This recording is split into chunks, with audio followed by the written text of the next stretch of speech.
এক ঢিলে দুই পাখি, বাঙালি আবেগ এবং যুব সমাজের সমর্থন। বিজেপির হাতিয়ার ফুটবল। পশ্চিমবঙ্গের পাড়ায় পাড়ায় ফুটবল টুর্নামেন্টের আয়োজন করতে চায় বিজেপি, তবে অরাজনৈতিক ব্যানারে। মন পেতে এবার ফুটবলে নজর বিজেপির। পাড়ায় পাড়ায় ফুটবল টুর্নামেন্টের আয়োজন করতে নামছে পদ্ম শিবির। এ বাংলায় ফুটবল মানে ইস্টবেঙ্গল মোহনবাগান, ফুটবল মানেই বাঙালির আবেগ। সেই আবেগ ছুঁতে চাইছে বিজেপি, চাইছে ফুটবলের মাধ্যমে যুব সমাজেরও মন পেতে, অর্থাৎ এক ঢিলে দু পাখি। আপাতত সিদ্ধান্ত হয়েছে এ রাজ্যে বিজেপির প্রতিটি সাংগঠনিক ব্লকে ফুটবল টুর্নামেন্টের আয়োজন করা হবে। বিজেপির নাম বা প্রতীক ব্যবহার করা হবে না, বিজেপির পতাকাও থাকবে না, তবে টুর্নামেন্ট আয়োজনের পেছনে থাকবে বিজেপি। যে এলাকায় বিজেপির সাংসদ কিংবা বিধায়ক রয়েছেন সেখানে তাদের দায়িত্ব নিতে হবে। যেখানে বিজেপির এমপি এমএলএ নেই সেখানে সংগঠনকেই দায়িত্ব নিতে হবে। সার্বিকভাবে এই ফুটবল টুর্নামেন্টের দেখভালের দায়িত্ব দেওয়া হয়েছে পুরুলিয়ার বিজেপি সাংসদ জ্যোতির্ময় সিং মাহাতোকে। এই ফুটবল টুর্নামেন্ট শুরুর দিনক্ষণেও থাকছে বাঙালি আবেগকে ছোঁয়ার চেষ্টা। টুর্নামেন্ট শুরু হওয়ার কথা আগামী 11ই সেপ্টেম্বর থেকে। 1893 সালের 11ই সেপ্টেম্বর শিকাগোর ধর্মসভায় ভাষণ দিয়েছিলেন স্বামী বিবেকানন্দ। সেই 11ই সেপ্টেম্বরই ফুটবল টুর্নামেন্ট শুরুর সম্ভাবনা। এই টুর্নামেন্টের নামকরণও হতে পারে স্বামীজির নামেই, নরেন্দ্র কাপ। তবে এই নাম এখনো চূড়ান্ত হয়নি। সুস্মিতা মণ্ডল, নিউজ 18 বাংলা। সুকান্ত মজুমদারের নতুন অ্যাপের নামও সুকান্ত মজুমদার। বিভিন্ন কোর্স এবং চাকরির খোঁজ পাওয়া যাবে এই অ্যাপে। আর এই নিয়ে বালুরঘাটের পড়ুয়াদের মধ্যে মিশ্র প্রতিক্রিয়া। আর রাজনীতিতে হাওয়া গরম।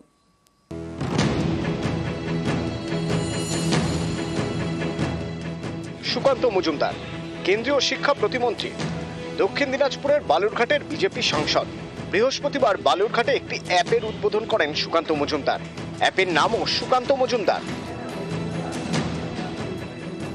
একটা অ্যাপেই দেশের নানা প্রান্তের ইনস্টিটিউটের সন্ধান এবং চাকরির খোঁজ। কোন ক্ষেত্রে কত চাকরি তাও এই অ্যাপের মাধ্যমে জানা যাবে বলে দাবি। এই পিছিয়ে পড়া জেলা এবং এই লোকসভা যারা শিক্ষিত ছেলে মেয়ে আছে, যারা কলেজ পাস আউট করেছে, তারা নিজেদেরকে আপস্কিল করতে পারবে, অর্থাৎ নতুন নতুন স্কিল বিনে পয়সায় এই অ্যাপের মাধ্যমে শিখতে পারবে। নিজেদেরকে আপস্কিলিং করার পর তারা কি কি চাকরি পেতে পারে তার একটা সন্ধান বা হদিশ এই অ্যাপের মাধ্যমে এই সমস্ত স্টুডেন্টদেরকে দেয়া হবে এবং এই অ্যাপকে ব্যবহার করে তারা সেই সমস্ত চাকরিতে আবেদন করতে পারবে।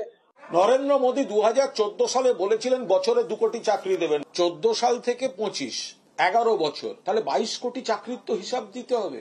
উল্টে কর্মচ্যুত হয়ে বেকার বেড়েছে, বরং বাংলায় সারা দেশে বেকার বাড়ছে। সেখানে বাংলার যে গ্রাফ, যে স্বনির্ভর কর্মসূচি, চাকরি বা বিকল্প অর্থনীতি, তাতে মানুষের রোজগারও বাড়ছে এবং কর্মসংস্থানও বাড়ছে। সেখানে পশ্চিমবঙ্গ ব্যতিক্রম। সেখানে কোন নাটক করতে আসছেন সুকান্ত মজুমদার? এখন চাকরি সংক্রান্ত বিষয়গুলো আমার মনে হয় না একটা অ্যাপের দ্বারা কোনোভাবে কার্যকর খুব বেশিভাবে হতে পারে। এখন বেকারের সংখ্যা যেহেতু অনেক বেশি, আমার মনে হয় যে বেকারদেরকে দিকে কীভাবে চাকরি পাওয়া যাবে না পাওয়া যাবে, এটা একটা অ্যাপ অন্তত মানে আমার মনে হয় না এখন যেহেতু ভোট আসছে এটা বিচার করতে পারে।